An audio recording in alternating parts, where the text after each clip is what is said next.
अस्सलाम वालेकुम students. Hello अस्सलाम वालेकुम students, welcome to the channel educational scholar. मैं डॉक्टर सोपिया। आज के इस लेक्चर में मैं आपको कार्बोहाइड्रेट्स के बारे में बताऊंगी कि कार्बोहाइड्रेट्स होते क्या हैं और उनकी क्लासिफिकेशन के बारे में हम पढ़ेंगे। Carbohydrates mostly they are made up of the hydrocarbons, mean इनके अंदर carbon, hydrogen and oxygen present होता है। But in the term of biochemistry, they are the polyhydroxy aldehyde and ketones because of the presence of hydroxyl group। यानी carbohydrates वो हैं जिनके अंदर carbohydrates के अंदर एल्डिहाइड या कीटोनिक फंक्शनल ग्रुप प्रेजेंट होगा और मल्टीपल हाइड्रोक्सिल ग्रुप प्रेजेंट होंगे। अगर इनकी हम मेन फंक्शनिंग के बारे में देखें, they have strong interactions with water. इनकी वाटर के साथ डिफरेंट प्रॉपर्टीज़ अटैच हैं। Give them functional group to various substituents can be added. इनके साथ डिफरेंट कंपाउंड्स आकर अटैच हो सकते हैं और intra and intermolecular chain reactions भी कैरी आउट कर सकते हैं। विद इन द चेन या आउट अदर चेन्स के साथ ये रिएक्शंस इजीली कैरी आउट करते हैं। प्लेजेंट होते हैं प्लांट्स के अंदर एज वेल एज एनिमल्स के अंदर और मेन रोल प्ले करते हैं मेटाबॉलिज्म में। Metabolism which will include different kind of reactions including catabolism यानी breakdown as well as the anabolism in formation as well as structure की maintenance में भी role play करते हैं। Plants के अंदर they help in the formation of a glucose which is a form of food by using carbon dioxide and water by using process which is known as the photosynthesis. Later on it also helps in the formation of a starch or in the formation of a cellulose. Animals they can synthesize or they can use carbohydrate from fats and protein, but large amount of carbohydrates in case of plants is derived from animals. Main energy source carbohydrate, जो main carbohydrate जो सबसे ज़्यादा जिसकी utilisation है वो जी आपका glucose है। It's a major fuel of the tissues of mammals and universal fuel of foetus. यानी इसको मेजर सोर्स ऑफ एनर्जी के तौर पर यूटिलाइज किया जाता है और डिफरेंट मेटाबॉलिक रिएक्शंस में जो सबसे ज़्यादा मेन रोल है वो यही ग्लूकोज प्ले कर रहा है। इस ग्लूकोज के they have some specific functions like glycogen for storage, यानी बॉडी के अंदर जब excess amount of glucose present होगी तो ये अपनी इनएक्टिव फॉर्म जैसे कि ग्लाइकोजन की फॉर्म में स्टोर होना स्टार्ट कर देगी ताकि बॉडी को लेटर ऑन जब इसकी यूटिलाइजेशन हो, ज़रूरत हो तो वो इसमें कन्वर्ट हो जाए। Nucleic acid that contain DNA and RNA, वहाँ पे ये राइबोज फॉर्म में प्रेजेंट होती है। Deoxyribose in the form of in DNA while ribose sugar in RNA. और जो कि कार्बोहाइड्रेट्स हैं ये कम्बिनेशन ऑफ प्रोटीन्स के साथ भी प्रेजेंट होते हैं जिन्हें हम ग्लाइकोप्रोटीन्स या प्रोटियोग्लाइकेंस का नाम देते हैं।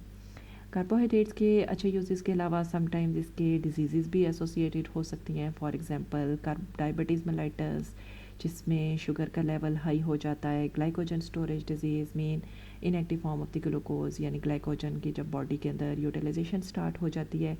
लैक्टोज इंटॉलरेंस समटाइम्स इसके इन केस जब वो लोग जो कि dairy products, milk and other relative products को इजीली डाइजेस्ट नहीं कर सकते, या ग्लैक्टोसीमिया जब ग्लैक्टोज की बॉडी के अंदर स्टोरेज होना स्टार्ट हो जाती है। यानी ओवरऑल आप कह सकते हो कि ग्लूकोज चूँकि मेटाबॉलिक फंक्शंस में भी रोल प्ले कर रहा है, मेजर फ्यूल के तौर पर भी एक कर रहा है, लेकिन समटाइम्स इससे associated different kinds of disease भी होती हैं।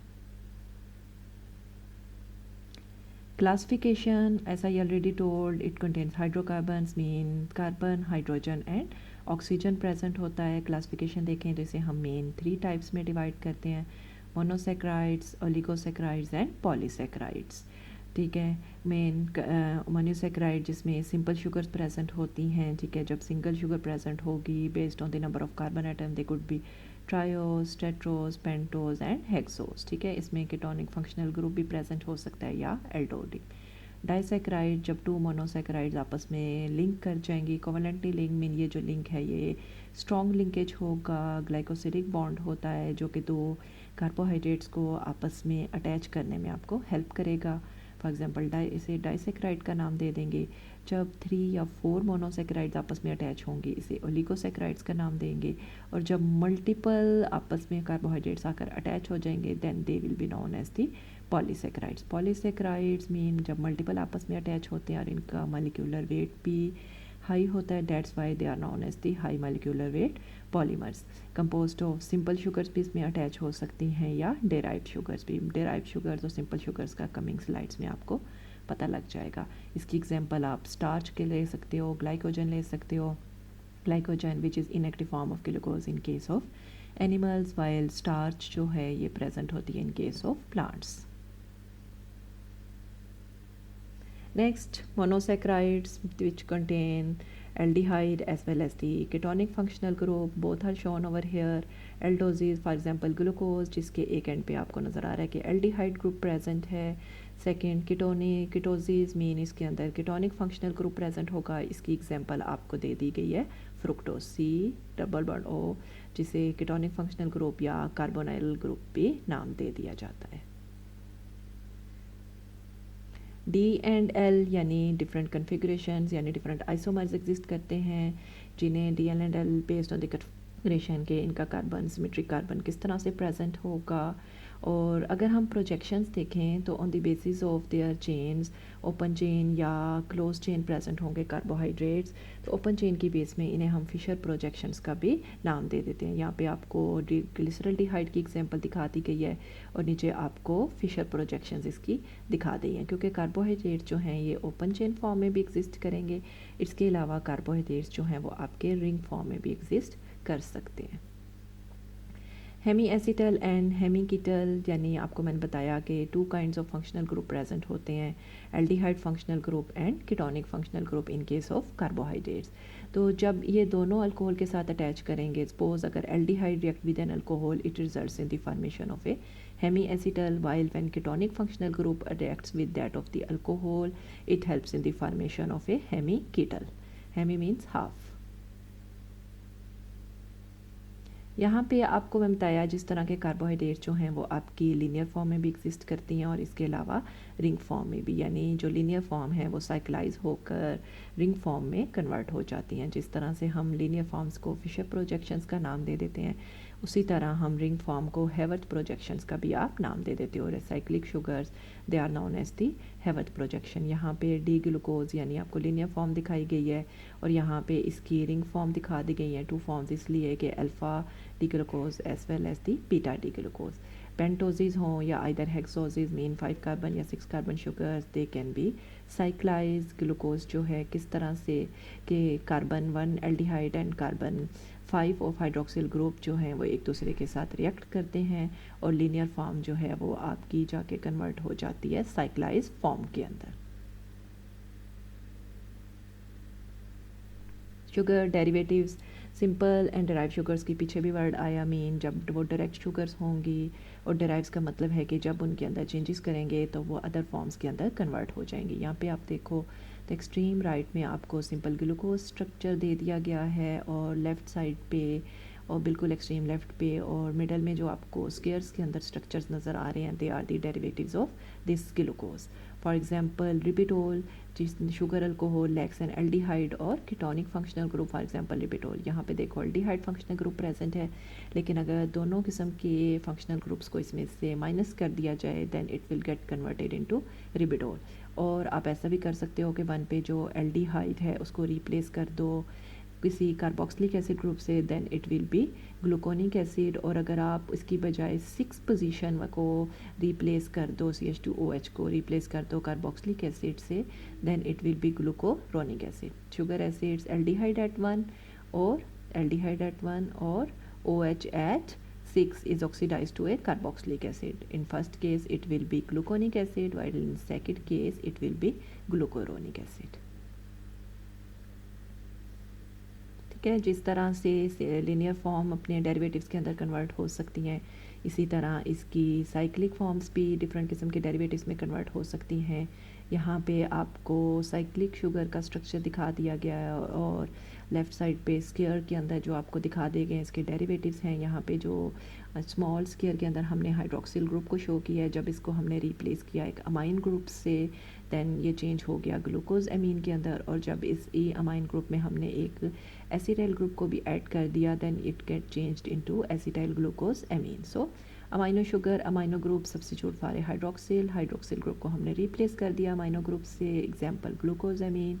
और जब अमाइनो ग्रुप को एसिटाइलेटेड कर दिया यानी एसिटाइल ग्रुप भी उसके अंदर ऐड कर दिया that it forms acetyl glucose amine. So you can से कि चाहे कार्बोहाइड्रेट लीनियर फॉर्म में एग्जिस्ट कर रहे हों या साइक्लिक फॉर्म में, ये अपने शुगर डेरिवेटिव्स यानी डिफरेंट डेरिवेटिव्स की में कन्वर्ट हो सकते हैं बाय रिप्लेसमेंट और सब्स्टिट्यूशन ऑफ एनी ग्रुप। डाइसैक्राइड्स की यहाँ पे एग्जांपल दे दी गई हैं। डाई मीन्स टू, जिसमें टू मोनोसैक्राइड्स आपस में आकर अटैच हो जाएंगे। यहाँ पे आपको माल्टोज की एग्जांपल भी दे दी गई है और सेलोबायोस की। Maltose which is a cleavage product of starch, जिसमें आप कह सकते हो कि दो ग्लूकोज यूनिट्स जो हैं वो ग्लाइकोसिडिक बॉन्ड के थ्रू आपस में अटैच हो गए हैं। सेलोबायोज, इसमें भी it is a product of cellulose break down. इसमें इन दोनों में डिफरेंस क्या है कि यहाँ पे अल्फ़ा एनोमर दिखा दिया गया है, जबकि सेकंड केस में आपको थोड़ी जिप जॉप यानी फ्लिप फ्लॉप अरेंजमेंट दिखाई गई है because of the presence of the beta arrangement. ठीक है, यानी beta glycosidic linkage represented in a zigzag manner because one glucose molecule is flipped flopped या you can say flipped over relative to another. Other disaccharides की अगर आप example देखो, it is sucrose which is formed when glucose and fructose react with each other, lactose when glucose and galactose react with each other. In case of sucrose, you can say that the configuration at the anomeric carbon of glucose is alpha linkaged, alpha 1 2. It is also known as the glucopyranosyl beta D fructopyranose. Lactose, जिसे हम milk sugar का भी नाम दे देते हैं, made up of glucose and galactose, it is also an example of disaccharide. इसमें beta 1,4 linkage present होता है और इसे अगर हम फुल नाम देना चाहो तो beta D ग्लेक्टोपायरानोसाइल alpha D glucopyranose भी आप इसको कह सकते हो। नेक्स्ट पॉलीसैक्राइड्स, जब मल्टीपल ग्लूकोज यूनिट्स आपके या मल्टीपल मोनोसैक्राइड्स आपस में आकर अटैच हो जाएंगी तो it will get converted into polysaccharides. Plants में ग्लूकोज जो है in the form of starch use होती है। स्टार्च को हम टू फॉर्म्स में डिवाइड करते हैं, amylose as well as the amylopectin. Amylose जिसमें सिर्फ अल्फ़ा 1,4 लिंकेजेस प्रेजेंट होते हैं, जबकि अमाइलोपेक्टिन एक ब्रांच काइंड ऑफ चेन है बिकॉज इसमें अल्फ़ा 1,4 के साथ साथ अल्फ़ा 1,6 काइंड ऑफ लिंकेजेस भी प्रेजेंट होती हैं। इन ब्रांचेस की वजह से इस स्ट्रक्चर को यानी अमाइलोपेक्टिन को एक एंड मिलता है और उसी एंड पे डिफरेंट एंजाइम्स जो हैं during the process of cleavage easily act कर सकते हैं। यहाँ पे आपको अमाइलोज का स्ट्रक्चर दिखा दिया गया है जिसमें आप इजीली देख सकते हो सिर्फ स्ट्रेट चेन आपको दिखा दी गई है, जबकि इन केस ऑफ अमाइलोपेक्टिन आपको एक ब्रांच चेन भी दिखा दी गई है। So in case of amylose only straight chain while amylopectin branch chain is also present. तो जब क्लीवेज होगा तो इस ब्रांच पे एंजाइमेटिक क्लीवेज जो है वो एक्ट हो सकता है। पहले ब्रांचिंग सेपरेट होगी और फिर उसके बाद अगर फर्दर क्लीवेज होना हो तो लीनियर चेन्स एक दूसरे से सेपरेट हो जाएंगी। ग्लाइकोजन, इफ़ यू सी के ग्लाइकोजन जब inactive form of the glucose जब प्लांट के अंदर हो तो स्टार्च, जबकि जब एनिमल्स के अंदर वो प्रेजेंट हो तो उसे हम ग्लाइकोजन का नाम दे देते हैं। ग्लाइकोजन का structure is similar to that of the amylopectin, यानी इसमें भी आप देखो लीनियर स्ट्रक्चर भी प्रेजेंट है और इसके अलावा आपका ब्रांच चेन स्ट्रक्चर भी प्रेजेंट है। डिफरेंस इन दोनों में क्या आ जाता है कि अमाइलोपेक्टिन की जो ब्रांचिंग है वो after every 24 to 30 glucose residues के बाद है, जबकि ग्लाइकोजन में एवरी 4 to 8। क्योंकि ग्लाइकोजन जो है हाईली ब्रांच्ड इसलिए है क्योंकि इसकी यूटिलाइजेशन ज़्यादा है। The ability to rapidly mobilize glucose animals में इसकी ज़्यादा ज़रूरत है as compare to that of the उसमें मोबिलाइजेशन या एनर्जी की इतनी ज़रूरत नहीं होती। हाईली ब्रांच स्ट्रक्चर की वजह से मसल्स में भी ग्लाइकोजन जो है वो एक्सरसाइज के दौरान एनर्जी सोर्स के तौर पर एक्ट कर सकता है। Cellulose, ठीक है, which is present in the plant cell wall. It is composed of beta 1,4 linkages. Cellulose को बिल्कुल आप इस तरह से कह सकते हो, इसका भी स्ट्रक्चर देखो अमाइलोज जैसा, सिर्फ फ़र्क यहाँ पे बीटा एनोमर्स हैं। फ्लिप फ्लॉप अरेंजमेंट आप देख सकते हो। सेलुलोज चेन्स जो हैं ये एक दूसरे के साथ टाइटली अटैच हो जाती हैं। Intra chain and inter chain hydrogen bonding है, इनके दरमियान वंडरफोल्स अट्रैक्शंस प्रेजेंट हैं। और ये माइक्रोफिब्रिल्स यहाँ पे जिक्र कर दिया गया है कि ये सेलुलोज क्या करता है कि प्लांट्स को प्रेशर प्रोवाइड कर रहा होता है, यानी with stand with hydrostatic pressure, जिसकी वजह से प्लांट्स की जो लॉन्ग लेंथ है वो मेंटेन रहती है और वो इतनी जल्दी ब्रेक डाउन नहीं होते। It's the same structure as that of the microfibril जो कि मसल्स के अंदर प्रेजेंट होते हैं। जस्ट कंपेयर करके दिखाया हुआ है कि मसल्स जिस तरह अपना मेन फंक्शन परफॉर्म कर रहे होते हैं, स्ट्रेंथ को मेंटेन रख रहे होते हैं, सेम फंक्शन सेलुलोज जो है वो प्लांट्स के अंदर परफॉर्म कर रहे होते हैं। पीछे मैंने बताया कि जो कार्बोहाइड्रेट्स हैं वो डिफरेंट प्रोटीन्स के साथ अटैच हो सकते हैं, जिन्हें हम ग्लाइकोप्रोटीन्स या प्रोटियोग्लाइकेंस का नाम दे देते हैं। यहाँ पे उन्होंने कहा कि स्पेसिफिक प्रोटीन्स जो हैं वो इसके साथ आकर अटैच हो जाती हैं। ग्लाइकोजामिन और ग्लाइकैन पीछे भी हमने देखा, इसकी एक एग्जांपल है कि जिसमें एडिशन ऑफ शुगर रेजिड्यूज जो शुगर्स हैं वो अटैच हो जाते हैं प्रोटीन्स के साथ।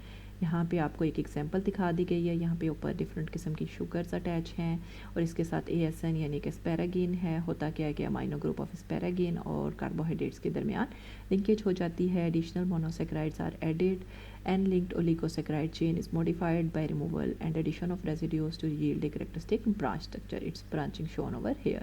यहाँ पे NAN which stands for acetyl neomermate, GGL, lactose, N-acetyl glucosamine, mannose and fucose. These all are different kinds of carbohydrates which attach with the kind of proteins. So that was basic about carbohydrates and its classification. Overall आपको पता लग गया carbohydrates they are divided into monosaccharides, disaccharides as well as the polysaccharides, और carbohydrates plants में और animals में दोनों में बहुत ज़्यादा important role प्ले कर रहे हैं। ठीक है, आपको कोई क्वेश्चन हो तो आप मुझसे कमेंट में बात कर सकते हो। इंशाल्लाह नेक्स्ट लेक्चर्स में हम इसकी मज़ीद डिटेल्स और कार्बोहाइड्रेट्स का role in different kinds of metabolic pathways में हम पढ़ेंगे।